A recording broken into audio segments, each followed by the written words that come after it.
Okay, this is a slingshot that Polaris told us to put a new CSC because it was not starting. We removed the engine and transmission and separated the two and put the new CSC in the transmission.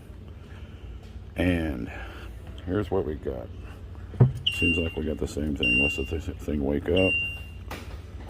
That's up. That's coming alive.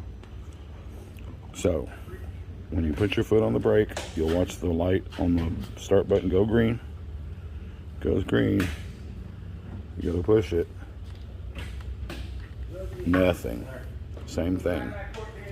So the Polaris wanted a video. I'm sending them video that nothing is happening. Once you let out the brake, light turns green, turns off.